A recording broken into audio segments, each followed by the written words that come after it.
Un placer saludarles en este miércoles 1 de junio. Actividad importante, marca la historia de nuestro país con la administración del presidente Nayib Bukele y su informe de rendición de cuentas programado para horas de la noche, la transmisión que habrá también en cadena nacional de radio y televisión. A nombre de Iván Flores, en la transmisión del Facebook Live, nuestra periodista multimedia, Carlos Solís está en la transmisión en nuestro estudio principal y les habla Neri Madel Reyes. Esta mañana recibimos a la ministra de Economía, una profesional que ha integrado este gabinete de gobierno y que también cumple los 3 años de gestión este 1 de junio. ¿Qué tal, ministra? Un gusto recibirle esta mañana. Gracias Neri por tenernos de nuevo aquí con ustedes y permitirnos llegar a la población salvadoreña y poder compartir todo ese recorrido de los últimos 3 años que han sido, sabemos, años de retos para la población, tanto desde la perspectiva de salud como la perspectiva económica, con la crisis de inflación mundial que enfrentamos y que afecta al país de forma directa. Pero hemos actuado de manera proactiva, hemos tomado las medidas para poder proteger a la población en este contexto y hemos reafirmado con acciones nuestro compromiso con la población en todas las medidas que hemos tomado. El salvadoreño, los hogares salvadoreños, la micro y pequeña empresa han estado al centro de las decisiones que se han tomado. Momentos difíciles, ministra, y bueno, hace 3 años precisamente, claro, el equipo de trabajo comenzó a planificar todo mucho antes, ¿verdad? El 1 de junio fue como la actividad formal, pero lo que significa ir ejecutando un plan que debieron flexibilizar debido a las condiciones. ¿Qué nos puede contar la ministra de esos preparativos para iniciar su gestión? Sí, efectivamente, partimos con un plan de tener ese milagro salvadoreño que continuamos construyendo, por supuesto, pero a medida fuimos avanzando en este proceso, tuvimos que ir ajustando y priorizando. Nuestra visión de largo plazo nunca cambió y continuamos trabajando en aquellos proyectos de gran envergadura que están sentando las bases para un crecimiento económico que genere oportunidades para los salvadoreños. Sin embargo, se tomaron acciones que se implementaron de manera muy rápida. Recordemos, para esos momentos más difíciles de la pandemia, de la crisis ocasionada por la pandemia del COVID-19, ahí tuvimos que actuar rápidamente y con la experiencia que ya tenía el Ministerio de Economía, pues implementar un programa de subsidio, de un bono de compensación para la población de $300 que alivió esos momentos duros de la pandemia, en donde los salvadoreños perdíamos familiares, no podíamos trabajar, pero sin embargo el gobierno estuvo ahí para poder acompañar a las familias. También se entregaron paquetes alimenticios para que la población pudiera sobrepasar estos momentos tan duros. Algo bien importante es que en un periodo muy corto logramos construir un proyecto país de la mano con el sector empresarial, que fue ese fideicomiso de los $600 millones, por medio del cual se logró llegar no únicamente a nuestras empresas formales, sino a nuestras micro y pequeñas empresas del sector no formal, que antes no habían tenido esa posibilidad de acceder a créditos, que de voz de ellos pues nos dicen: ese fue un respiro, ese fue un rescate, y gracias a ello es que hoy por hoy nuestra economía está en una posición bastante positiva, marcando récords históricos, a pesar de esa influencia que estamos teniendo de un incremento de precios, de un incremento de costos de transporte marítimo, varios factores externos, pero aún así nuestra economía está hoy por hoy en un buen momento. Hubiese sido, digamos, diferente quizás, ministra María Luisa Jayem, y ahí, por ejemplo, digamos, después de todas estas acciones que se originaron en el marco de la pandemia por la crisis, estábamos como en un momento de despegue. Ustedes presentaban los informes de los resultados de esta reactivación y se origina otra crisis internacional. ¿Qué ha significado en un plan que ya había sido ajustado hacer un nuevo ajuste, ministra? ¿Cómo el país ha ido buscando atender estas necesidades que surgen? Sí, efectivamente esa es la descripción de lo que ha pasado, Neri. Empezamos nuestra gestión en junio del 2019, viendo aquella perspectiva positiva, es importante destacar que antes de la entrada de esta administración nuestras exportaciones caían. Sin embargo, entra la nueva administración, volvemos a crear esa confianza con el sector empresarial, empezamos a ver esas buenas señales de que la economía va bien. Y desafortunadamente El Salvador, pues como la mayoría de países del mundo, si no la totalidad, no es inmune a esta crisis ocasionada por el COVID-19. Sin embargo, la recuperación fue bastante rápida. Se creía que El Salvador iba a estar en una buena posición en el 2023 y nosotros a abril del 2020 ya habíamos recuperado la totalidad de empleos que habían sido suspendidos, abril de 2021, 2021, habíamos recuperado ya la totalidad de esos empleos que se habían suspendido durante la pandemia. Y desde agosto del 2020, desde agosto cuando se hace 2020, la reapertura. Cuando ya se hace la reapertura económica, vimos que nuestra economía se recuperó significativamente, a tal punto que nos encontramos hoy con esos datos de inversión que han superado el año pasado, por ejemplo, se superó por más de 20% la inversión privada. Estamos viendo que las exportaciones también llegaron a récords históricos. Las remesas por las que tanto trabaja nuestra diáspora en el exterior también han marcado récords el año pasado. Y estamos trabajando para asegurarnos que este crecimiento que estamos viendo hoy por hoy sea un crecimiento sostenible e inclusivo. El presidente Nayib Bukele ha sido bastante enfático en este punto. El crecimiento que queremos ver es un crecimiento que tiene derrames e impactos positivos en la población, que se traduce a más y mejores empleos y que se traduce a una mejor calidad de vida de los salvadoreños. Pero nuevamente, tal como lo menciona Neri, nosotros tuvimos que ajustar nuestros planes sin perder de vista la visión de largo plazo y tomar medidas, esas 11 medidas que tomamos allá en marzo, medidas impulsadas por el presidente Nayib Bukele. Todo esto a fin de controlar, de poder mitigar, reducir lo más posible el impacto de la inflación mundial en nuestra población. Y es así como al día de hoy uno de los grandes logros del país y del gobierno es el poder mantener esos precios del combustible, los precios del gas, los precios de la energía, mantenerlos de forma que la población no se vea impactada fuertemente por este fenómeno externo que es la inflación que está afectando a nivel mundial por razones que ya hemos compartido, el incremento de los costos del petróleo y el incremento de los fletes, de esos costos del transporte marítimo. Esto es necesario y la sostenibilidad de estas medidas. ¿Cuáles, por ejemplo, los elementos que se toman en cuenta para ir dando sostenibilidad a estas acciones? Porque al final, ministra, sí, un subsidio siempre debe requerir de una fuente de financiamiento. Sí, hay varias acciones que se están tomando, unas específicamente desde el Ministerio de Hacienda y otras en coordinación con todo el Gabinete Económico para asegurarnos que estas medidas sean sostenibles. Quiero resaltar que estas medidas, específicamente la que he mencionado de estabilizar los precios del gas propano, de estabilizar los precios del combustible, de la energía, esto lo que hace es seguir promoviendo ese dinamismo que hemos visto en nuestra economía, nuevamente desde agosto del 2020. ¿Qué hacemos con eso? Estamos generando más producción, hay más consumo y con eso hay una mayor recaudación de impuestos. Esa es una de las formas en cómo se va a lograr hacer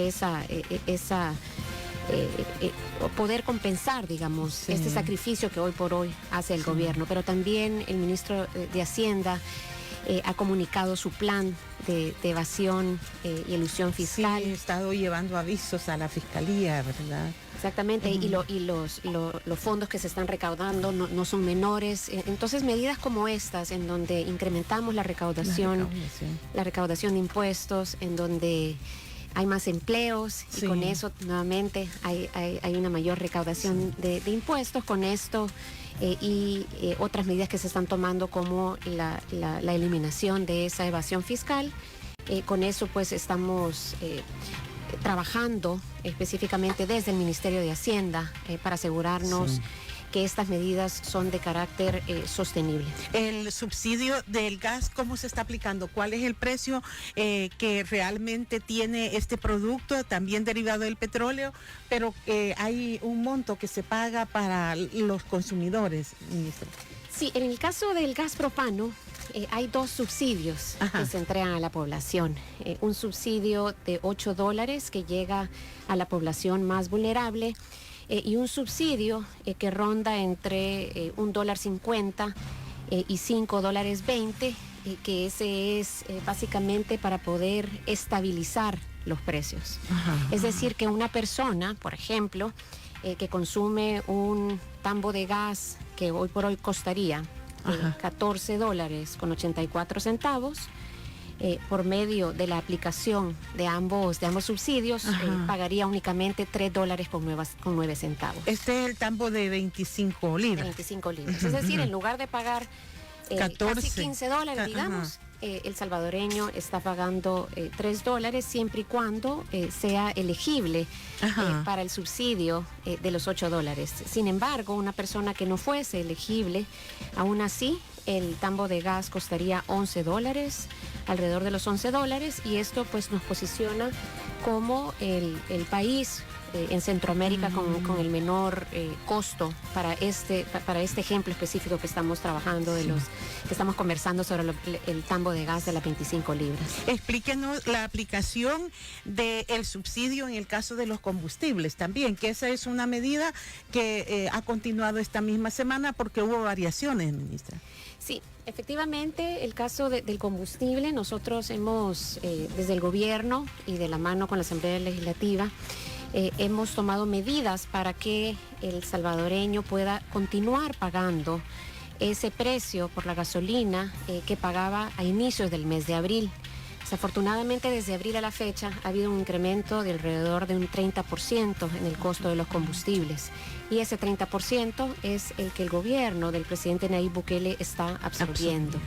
Para esta quincena que hemos anunciado el día de ayer, estamos nosotros cubriendo entre $1 con 24 centavos y $1 con 73 centavos por cada galón de combustible. Eso es lo que el gobierno está cubriendo cada vez que un salvadoreño va a echar y a comprar su gasolina, los mismos las empresas. ¿Por qué era tan importante que ese subsidio llegara también a las empresas? Y es porque de esta forma evitamos que estos incrementos se trasladen a los productos que consumen los salvadoreños. Así que por eso es que ha sido una medida de largo alcance. Y esto, nuevamente, estas medidas que hemos tomado nos convierte en el país de Centroamérica con los menores costos en la gasolina. Solo para compartir un ejemplo, mientras en El Salvador la gasolina regular tiene un costo de $4 con 15 centavos, en el caso de Guatemala un galón de gasolina regular está costando el día de hoy $5 con 20 centavos.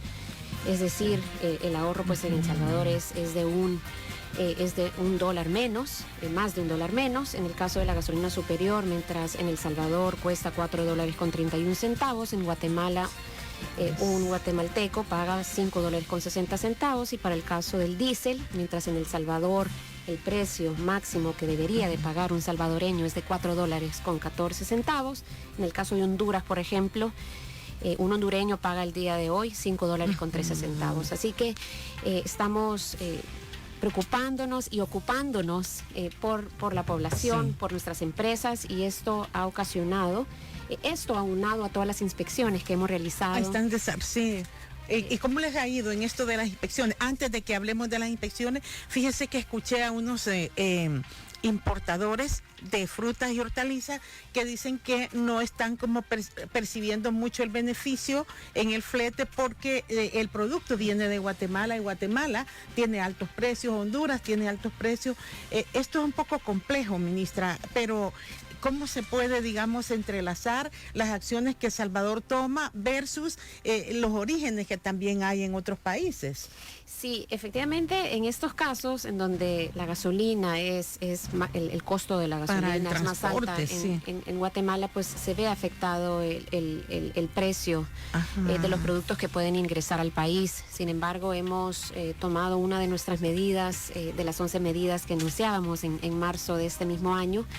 Se consideraba y se planteó a la Asamblea Legislativa, quien nos apoyó en esta iniciativa, el poder reducir los aranceles y todos esos procedimientos que tomaban tiempo para que los productos ingresaran al país. Es así como productos como el maíz, los fertilizantes hoy por hoy están entrando al país con costos reducidos y de una manera ágil. Entonces, ahí se medidas, está como buscando compensar. Efectivamente, cada sector es distinto y estamos analizando sector por sector, buscando aquellos potenciales recortes que se podrían hacer en los distintos eslabones de la cadena de producción. Estamos nada menos recientemente nos hemos reunido con el sector panificador, que desafortunadamente es uno de los sectores más afectados, porque los insumos que utilizan para su producción, como es la harina y el aceite, la manteca, han sido los productos que más han incrementado. Sin embargo, hemos construido una agenda de trabajo con este sector, estamos trabajando de cerca con este sector y aprovecho, Neri, de hacer el llamado a nuestros panificadores, a nuestras panaderías, a que busquen al Ministerio de Economía y puedan acogerse al subsidio del gas propano que estamos hoy por hoy entregando. Para panificadores específicamente. Para micro y pequeños empresarios. Para micro y pequeños empresarios. Que cumplan con los requisitos establecidos para determinar si son elegibles, ¿verdad? Entonces, ya hemos hecho un llamado, estamos trabajando con la Asociación de Panificadores para que ellos nos ayuden a llegar a más panaderías alrededor del país y podamos incorporar más panaderos en nuestra base de datos y con ello poder brindarles este apoyo desde el gobierno mediante el subsidio de los $8 que había mencionado anteriormente. ¿Y los microempresarios pueden acercarse a SENADE, ministra? ¿O cómo es para ver si cumplen con los requisitos para este subsidio? ¿Será temporal, ministra, o ha estado activo siempre? Sí. Las puertas siempre han estado abiertas para que toda micro y pequeña empresa y salvadoreño que cumpla con estos requisitos puedan acercarse al SENADE. Siempre están activos los SENADE, ¿verdad? Siempre están activas las oficinas del subsidio y pueden acercarse y también tenemos, por supuesto, que oficinas en el territorio nacional, pero también pueden llamar al teléfono 2590-5555 y ahí les daríamos la información para que puedan registrarse en este subsidio, ¿verdad? Les pediríamos información sobre el consumo de energía, por ejemplo, que tiene el comercio o la persona que se acerca a nosotros, y en base a unas pocas preguntas que les haremos, nosotros determinaremos si la empresa o el ciudadano es elegible para este subsidio. Así que aprovecho para hacer ese llamado a que se acerquen al Ministerio de Economía. Tenemos un número de WhatsApp abierto también y disponible. Es el 7070-6113, en donde nuevamente los salvadoreños y las micro y pequeñas empresas pueden acercarse para contar con la información y saber y confirmar si son elegibles para este subsidio. Vamos a ir a una pausa, ministra. Conversamos hoy con la ministra de Economía, María Luisa Jayem. Vamos a volver para que nos cuente también sobre estas inspecciones que ha estado llevando la Dirección de Minas e Hidrocarburos, esto en las estaciones de combustible, así como también en los centros donde se almacena el combustible, y además han hecho inspecciones en las ventas y establecimientos establecimientos de distribución de gas propano. Son las 7 de la mañana con 23 minutos. Continuamos en Punto de Vista. Gracias por su sintonía y gracias a quienes se conectan ya en la transmisión del Facebook Live de la poderosa YSKL, esta vez con la ministra de Economía, María Luisa Jayem. Decíamos que la Dirección de Hidrocarburos y Minas ha estado haciendo estas inspecciones, ministra. ¿Cuál ha sido el resultado de este tipo de trabajo que ustedes han llevado a cabo? Sí, hemos hecho equipo con la Defensoría del Consumidor, con el Ministerio de Hacienda, para asegurarnos que sumemos esfuerzos y podamos llegar a tener una cobertura a nivel de todo el territorio de manera repetida y de forma rápida. Es así como a la fecha hemos llevado a cabo más de 22.800 inspecciones en estaciones de servicio y en puntos de venta de los tambos de gas que consumimos. Más de 9.900 inspecciones han sido realizadas en gasolineras, en las estaciones de servicio, en donde a algunas de ellas pues hemos llegado ya más de 20 veces. Es decir que el monitoreo es constante. La vigilancia está presente y todo ello pues con el objetivo de garantizar que ese subsidio que se está entregando a la población por parte del gobierno del presidente Nayib Bukele llegue al consumidor final, es decir, llegue a la población salvadoreña y a las empresas que consumen este producto. Más de 10.000 inspecciones se han hecho en las plantas envasadoras, en los puntos de venta de gas licuado, en todas los distintos eslabones de la cadena del gas licuado se ha logrado llegar a más de 10.361 inspecciones. Es decir, el compromiso está ahí traducido en acciones para que la población tenga la garantía que cuando vaya a comprar su tambo de gas, el peso que tiene este producto sea por el que está pagando la población, y asegurarse que se incluya los dos subsidios en caso sean elegibles, pero es importante aclarar que uno de los subsidios, que es el de estabilización, es para toda la población que consuma este producto. Estamos nuevamente garantizando la cantidad, la calidad y el precio de lo que los salvadoreños consumen.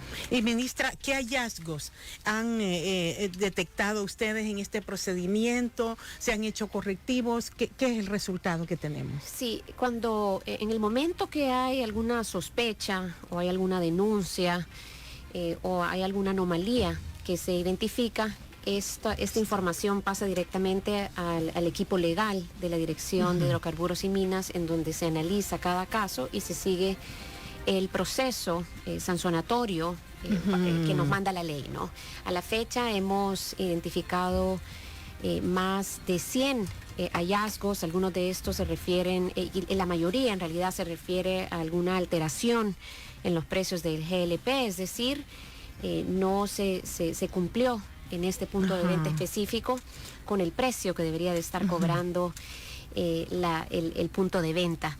También en algún momento se identificaron casos en los que en las gasolineras, por ejemplo, se estaba cobrando el impuesto de Cotrans y FEFE, cuando en realidad no debería de haberse estado cobrando, ya que se ha adoptado esta medida por medio del cual se elimina temporalmente, y ahora hasta el mes de agosto de este año, el cobro del Cotrans y FEFE. Esos son los hallazgos más recurrentes, pero de estos más de 100 hallazgos ya se están todos en este proceso de análisis, de análisis para poder determinar si tendrán que incurrir en una multa. Las multas pueden llegar hasta más de $100,000 para las estaciones de servicios que no hubiesen, que se demuestre que no cumplieron. Sí, pero inicialmente hay como una advertencia, ministra, cuando se detecta la irregularidad.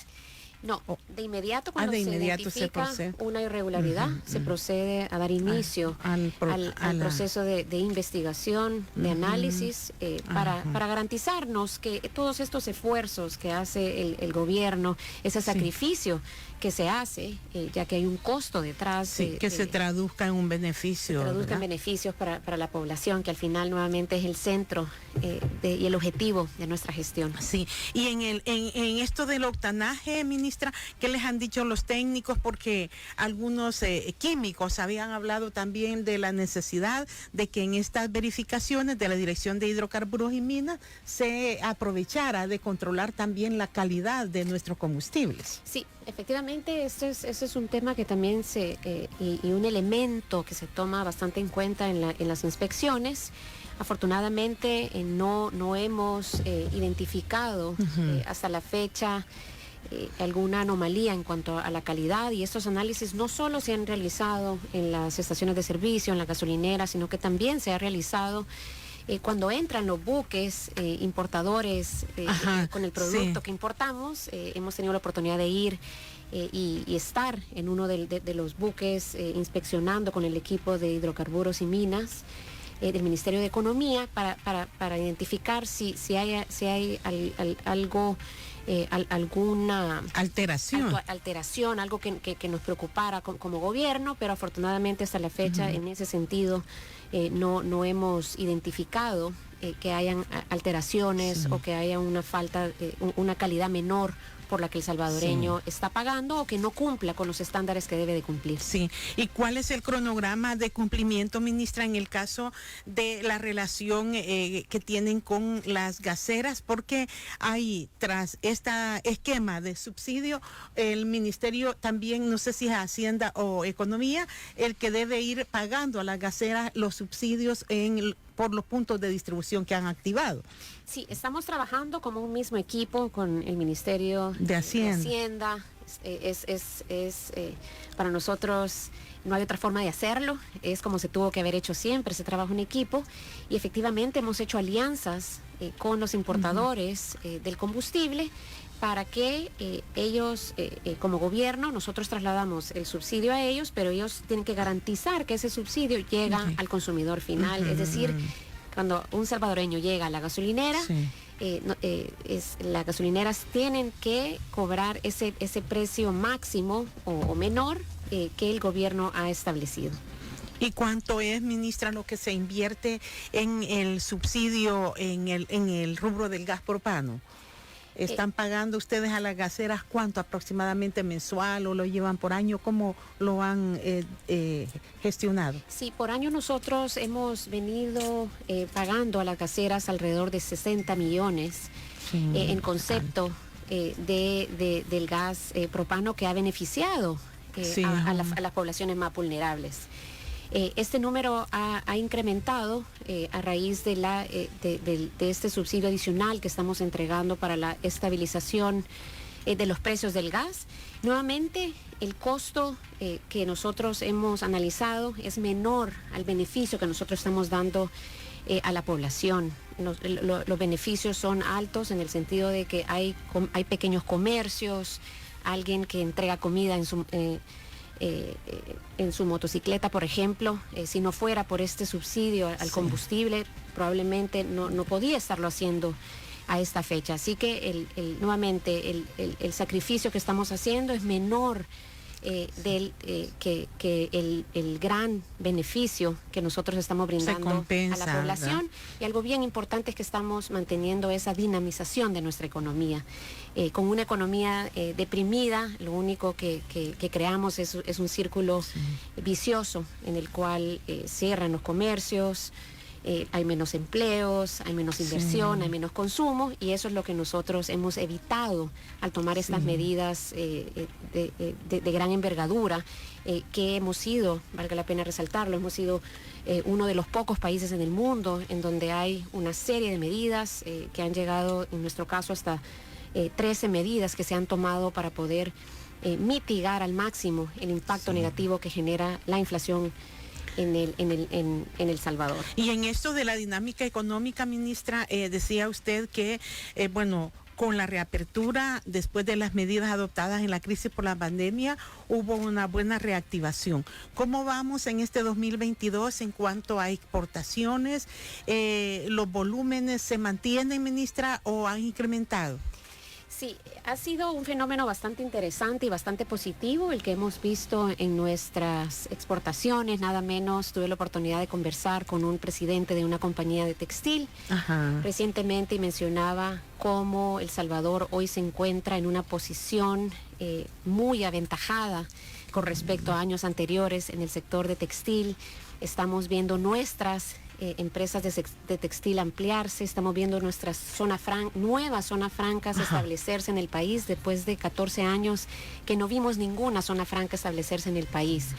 Esto nos ha llevado a que a abril de este año, comparado con el acumulado de abril en 2021, nuestras exportaciones estén creciendo en más de 15%. Eso es algo de verdad de resaltar. Quiero recordar que antes del inicio de la gestión del presidente Nayib Bukele, las exportaciones caían alrededor de un 2 y 3%, y hoy por hoy estamos viendo, y aún así si comparamos abril del 2021 con abril del 2022, nuestras exportaciones están creciendo en más de un 8%. Estamos poniendo un fuerte énfasis en las exportaciones de los servicios también. Mucho se ha hablado de las exportaciones de nuestros sectores tradicionales y sectores, digamos, muy importantes para El Salvador, como textil y confección, el sector también de plástico, el sector de papel y cartón. Todos esos pues están mostrando un desempeño positivo, pero estamos también impulsando que hayan más exportaciones en los servicios específicamente de tecnología. Creemos que el futuro y el desarrollo del país y la creación de más empleos hoy y en el futuro vendrán del sector de tecnología, y es por eso que estamos tomando medidas nuevamente bastante ambiciosas para poder asegurarnos que nuestra población joven y nuestra población estudiantil tenga acceso a tecnología por medio de las tablets y las computadoras que se han entregado a la población desde el Ministerio de Educación, pero estamos también haciendo alianzas muy importantes con grandes empresas multinacionales como Amazon, como Microsoft, para asegurarnos que los salvadoreños, que nuestra población joven, que nuestros capacitadores puedan acceder de forma gratuita por medio de una alianza que hemos realizado con estas grandes empresas, pero en donde participan también más de 25 instituciones de educación superior. Es decir, hoy estamos haciendo exactamente lo que teníamos que haber hecho hace 20, 30 años y desafortunadamente no se hizo. Y es esa coordinación, sector público, sector empresarial y sector académico. Y hoy estamos trabajando para asegurarnos que esa nueva generación de jóvenes que salen de su bachillerato, que salen de sus estudios técnicos, que salen de sus universidades, tengan una oportunidad laboral que sea bien remunerada. Vamos a ir a otra pausa, ministra, y volveremos para que nos cuente sobre el desarrollo de esta capacidad instalada para ser atractivos en exportación de servicios, especialmente de informática, y además que nos desglose un poco sobre las exportaciones, que también las materias primas han registrado un incremento, y si esto tiene repercusiones en estos indicadores de que nos cuenta la ministra de Economía, María Luisa Hayem. Son las Punto de vista. 7 de la mañana con 43 minutos. Seguimos en Punto de Vista. La ministra de Economía, María Luisa Hayem, es nuestra invitada de hoy aquí en la poderosa YSKL. Se cumplen este 1 de junio 3 años de gobierno, y en el área económica estamos haciendo este recuento de lo que ha sido. Ministra, en este momento es usted buscando aprovechar las oportunidades de la exportación de bienes y servicios. ¿Tiene el país esta capacidad instalada para responder a las exigencias de quienes requieren que se les aporte bienes y servicios? Sí, El Salvador es algo que lo he dicho desde el día 1 de tener la oportunidad de ocupar este cargo, y es El Salvador lo ha tenido todo para brillar, lo ha tenido todo para ser un país exitoso. Sin embargo, cuando entramos a esta administración, nuestra economía caminaba por inercia. Lento, ¿verdad? Sí. Muy lento, teníamos una economía muy reprimida. El Salvador siempre estaba en esos indicadores en donde había menos innovación, en donde no se tenía el clima de negocios. Menos crecimiento en la región. Menos crecimiento en la región. Éramos el que sacaba las malas notas, ¿verdad? Sin embargo, hemos hecho justo todo lo contrario de lo que se hacía en el pasado. Por ejemplo, una de las mayores barreras al crecimiento económico y a poder tener esa capacidad que menciona Neri fue la misma burocracia, la misma tramitología, y hoy por hoy tenemos la fortuna desde el Ministerio de Economía de estar liderando un proyecto en el cual trabajamos con 3 instituciones de gobierno para poder garantizarnos que todas las transacciones, todas las autorizaciones que un ciudadano y que un trabajador independiente, un empresario tenga que hacer con el gobierno, sea hecho de manera digital y que solo sean los indispensables. La idea es que alguien que hace negocios no tenga que ir a los distintos ministerios llevando los mismos documentos en múltiples oportunidades, y eso es lo que nos está desentrampando. Y esto es uno de los grandes logros de esta administración, el poder desentrampar todos esos proyectos que se quedaron en una gaveta de una institución de gobierno, en conjunto con todos los empleos que venían detrás de esas inversiones. Entonces, El Salvador, regresando a la pregunta, lo tiene todo para crecer. Sin embargo, era el mismo gobierno que bloqueaba esas oportunidades para y los agilizar salvadoreños. Tramitología, ministra, no quiere decir que no se aplican los controles necesarios.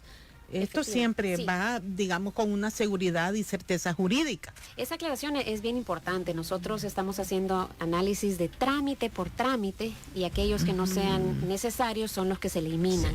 Pero aquellos que son necesarios para garantizar el cuidado de nuestro medio ambiente, el cuidado de la salud de los salvadoreños, eso sigue estando como una prioridad, y esos son los que estamos simplificando al máximo, digitalizando y comprometiéndonos a que en la medida de lo posible el gobierno va a brindar una respuesta en un periodo de menos de 24 horas al ciudadano, al trabajador independiente, al micro y pequeño empresario cuando se acerque se acerque a nuestras oficinas o lo haga de manera digital. Eso es lo que estamos trabajando. Entonces, la capacidad está, lo que no había anteriormente era la voluntad de apoyar a todos nuestros empresarios. Eso reprimió la innovación y la adopción de nuevas tecnologías en nuestras empresas, y eso es lo que estamos cambiando en la actualidad. Para poder tener un crecimiento económico es importante que nos enfoquemos no solo en resolver un problema, por ejemplo, la tramitología. Es importante tener esa comunicación con la academia y el sector empresarial para generar el talento que se requiere. Es importante tener un marco regulatorio que genere los incentivos para que las micro, pequeñas, medianas o empresas de alto crecimiento puedan salir adelante. Asimismo, se ha cambiado la dinámica de cómo la banca pública trabaja con la población, y es así como Bandesal ha logrado acercar sus servicios en todo el territorio, el Banco Hipotecario, el Banco de Fomento Agropecuario. Todas esas instituciones de manera coordinada están desarrollando por primera vez en el país esos productos y servicios financieros que son los que la población necesita, y con mucho énfasis en los que necesita la población más vulnerable. Es decir, hay productos de créditos hoy por hoy en el Banco de Fomento Agropecuario que se enfocan específicamente para que micro y pequeños productores puedan acceder a un crédito para poder importar insumos o para poder aumentar su capital. Así que todas estas medidas tomadas de manera e implementadas de manera articulada es lo que hace que hoy por hoy podamos ver estas cifras tan positivas y crecimientos significativos. Quisiera mencionar algo muy interesante, y es ver cómo nuestras importaciones, comparado con lo acumulado a abril del 2021, hoy estamos a un 26.6% arriba de lo que se había importado. Algunos podrán decir, bueno, ¿por qué estamos importando más? Podría ser eso algo negativo, pero afortunadamente hay buenas noticias detrás de estos datos, y es que lo que estamos viendo que se está importando es maquinaria. Lo que nos manda la señal que las empresas están ampliando su capacidad de producción, Y también estamos viendo insumos, estamos viendo un crecimiento nada menos para abril del 2022, un crecimiento de 41.5%, la importación de insumos para sectores como el textil, por ejemplo, que es uno de nuestros sectores de alto crecimiento en la actualidad. Sí, que se estaba trabajando mucho esto del paquete completo, ¿verdad? Para la industria textil y de la confección. Mire, ministra, y hay, por ejemplo, la firma electrónica. Vi que se habían reunido. ¿Cómo va? Esto será también una herramienta importante para lo que usted describía, la necesidad de agilizar trámites. ¿Se ha definido ya porque estaban certificándose? Sí, ese es otro de los grandes logros y de esas medidas de largo plazo que mencionaba anteriormente. Hemos tenido que ser flexibles, implementar proyectos de corto o inmediato plazo para poder acompañar a la población en los momentos difíciles que hemos atravesado, pero no hemos perdido de vista los proyectos que van a tener un impacto en el largo plazo. Y este es un ejemplo de ello, es la firma electrónica logrará que haya mayor agilidad en la realización de los negocios. Y nada menos esta semana tuvimos una reunión muy importante con el sector financiero que está interesado en adoptar esta herramienta que permitirá facilitar el acceso a servicios financieros. También el gobierno está haciendo su parte, estamos trabajando con todo el gobierno. Desde el Ministerio de Economía, nuestra unidad de firma electrónica está trabajando para que la firma electrónica sea incorporada en esa agilización de trámites que había mencionado anteriormente.